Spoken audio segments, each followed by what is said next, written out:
Hi guys. So, as you can tell by the title, I'm sharing something that's pretty personal and real and raw today. And I usually don't share stuff like this on my channel. Personally, I want my channel to be like a fun place and have fun videos. But I don't know. Just in my brain lately, there's just kind of been this elephant in the room that I just feel compelled to share. And I know I don't have many subscribers right now, but really my purpose of sharing this is if I could help even just one person, literally one person, whether it's literally one of my younger siblings watching this someday, or if it's someone from the other side of the world that comes across this video, I don't care. I feel like if I could help one person, that's what I should do with this whole story. And I've had a lot of people in my personal life also tell me that they think if it was something I ever wanted to do, that sharing this story might be good for me too, but also good for somebody else, whether it makes somebody else feel more normal or I guess I'll just start off by talking a little bit about my family.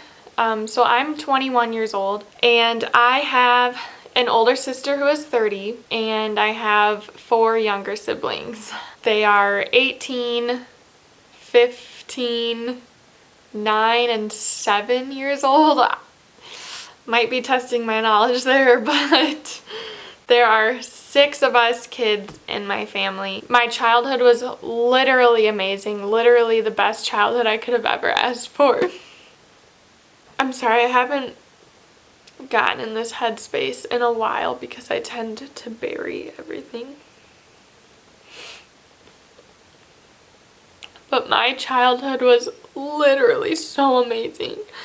When I think of my childhood, I just think of, firstly, all the family vacations we had. My dad took us on trips all the time. That was like his thing, and that's like what our family was always known for. Like, it was always like, Jeremy, like, you're leaving again? And we always went to Disney World. We always went there. But when I think of my childhood, I literally miss it so much, and I would go back in a heartbeat. I would pay to go back.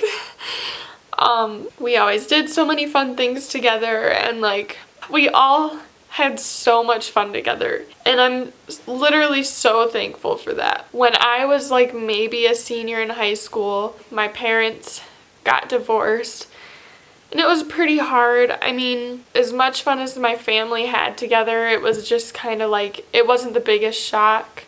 But my parents got divorced, and we all lived in Iowa, in the small town I live in now. It was hard, but it wasn't like terrible. I mean, obviously compared to now, like what we've went through, it really wasn't terrible. We were just kind of going through the motions. I never really had to do any of like the hopping back and forth in between houses, because by the time the divorce was like finalized, I was college aged, and by the time I moved out of my college town, I pretty much moved right in with my boyfriend now, who I still live with right now. They were divorced for a few years, and then last summer of 2020, as shitty enough as 2020 was for literally everybody, it was August, and it was just a normal day. I was working from home at this time. I had an office job, but we were working from home due to COVID, and it was just a normal work day.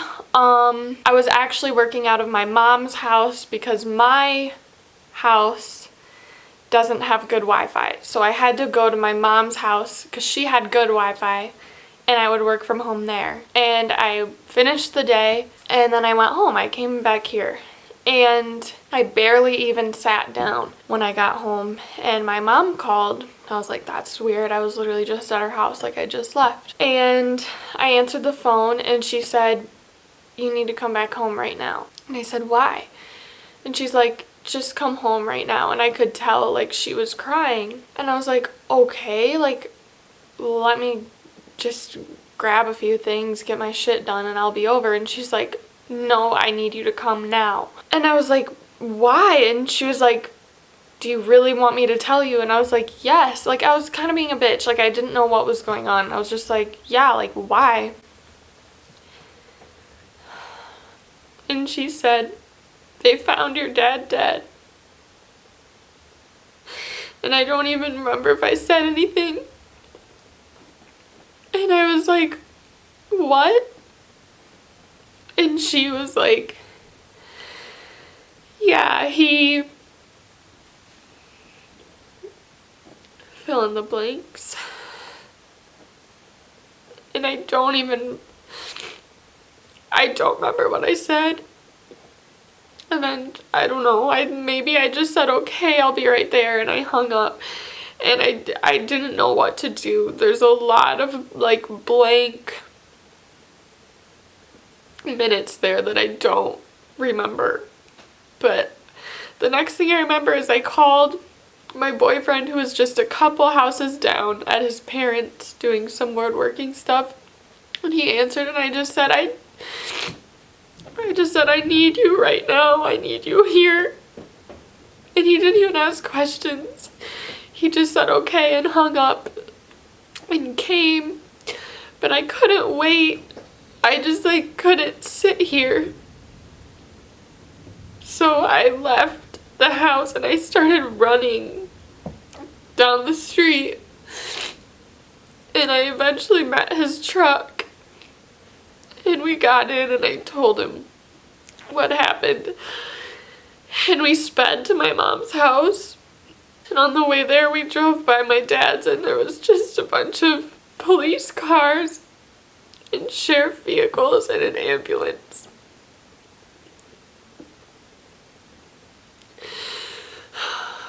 And I walked up to my mom's house and no one was in the kitchen. And all of a sudden my mom came upstairs with one of my siblings who was in the basement. And she was just crying. And then one by one another sibling would come into the room crying and screaming. And it was terrible. And then one by one that day more family and more friends would show up. And I'm so thankful for all my friends who came that day. They know who they are. And it sucked. It still sucks. And it was a very long, drug out process because the funeral we had like that next weekend or something. I don't remember what day of the week it was. But within that week we had the funeral. And after his body was already like prepared and fixed up, the medical examiners or something, they decided they wanted to do an autopsy. And I can't, there are things about this whole situation that I cannot bring up. I can't talk about it. Let's just say my family and I have been threatened by somebody to be sued if we talk about some things.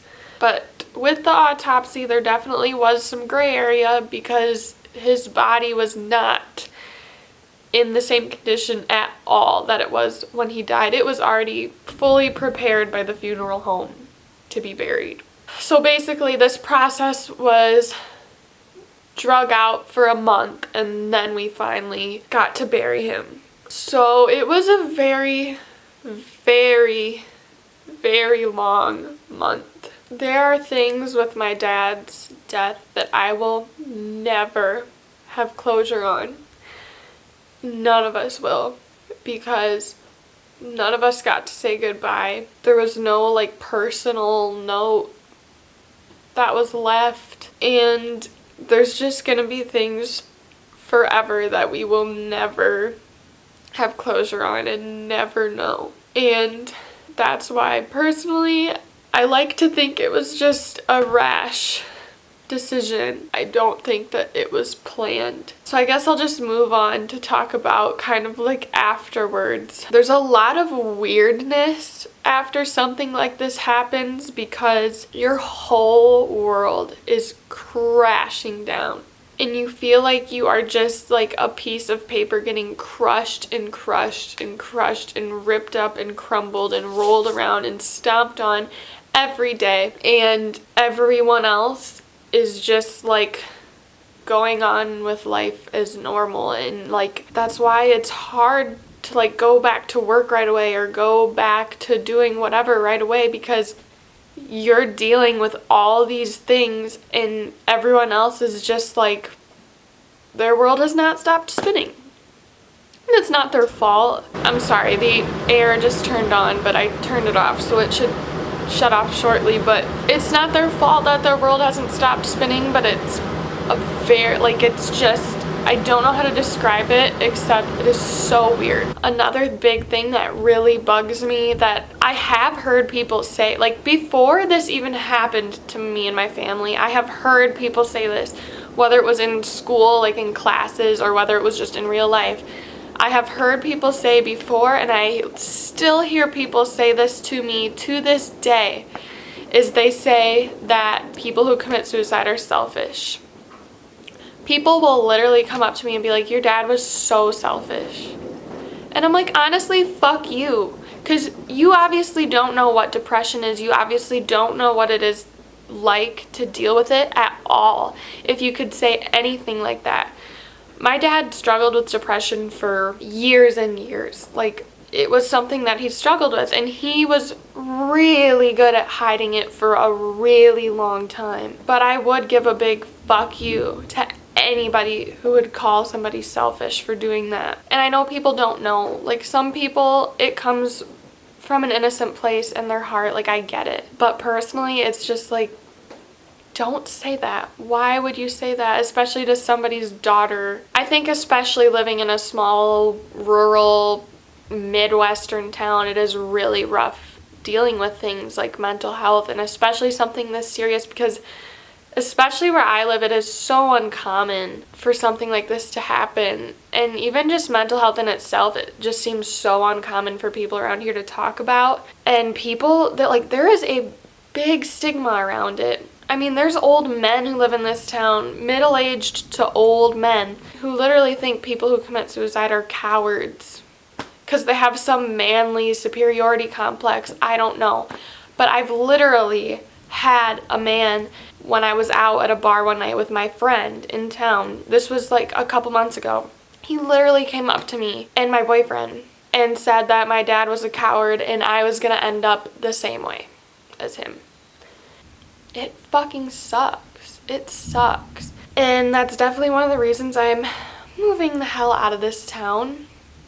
People can call it running away from my problems or whatever they want, but when I already have to be reminded of my dad every day by driving past his house every day, and then I have to deal with the bullshit on top of it, sorry, not sorry. I'm gonna do what's best for me, because if what happened to my dad taught me anything, it's to stop giving a rat's ass what other people think about what you do with your life. You have to take care of you and your family first. Period. I don't care what anybody says. There are 7 billion people in the world. If there are 7 people that you know that don't support your life decisions, cool. They can go find someone else to be friends with or talk to or talk about then. Like, I'm not here to make everybody else happy. I'm not here to be a carbon copy of every other fucking 20-year-old girl who is from my town. Sorry, I'm not. But yeah, other than taking this as a lesson to do what you love and do what you want to do and take risks and don't waste time, like, other than it teaching me that, it's also taught me, obviously, to always tell people you love them. After my dad died, I caught myself, like, telling everybody. Anytime I would see anyone, I'd be like, love you, like, when I left. And, like, I literally, like, said to my boss and my coworkers one day, like, after he died, I was like, love you guys. And I think they kind of looked at me like, lady, like, we're not that close. But it's just, like, you just learn to appreciate people and, like, just show love and show appreciation. I'm losing brain cells. But another thing that really helps is just doing things in honor of the person that you lost, I think. Because a big thing that me and my dad shared was ever since I was 16, I played live music with him in a band. My dad started a band when he was in college, and he got me to start singing with him when I was 16, when bars would finally start letting me in without kicking me out. That's just what we did, and that's something that we really shared. And after my dad passed away, I found a note, like an old note that he had wrote to me, and he talked about the song Piano Man and how his favorite line in that song is, "It's a pretty good crowd for a Saturday, and the manager gives me a smile because he knows that it's me they've been coming to see to forget about life for a while." And he actually always talked about that line in that song, because there were weekends where I didn't really feel like going to the bar to play music because my friends were going out and I wanted to go out with them.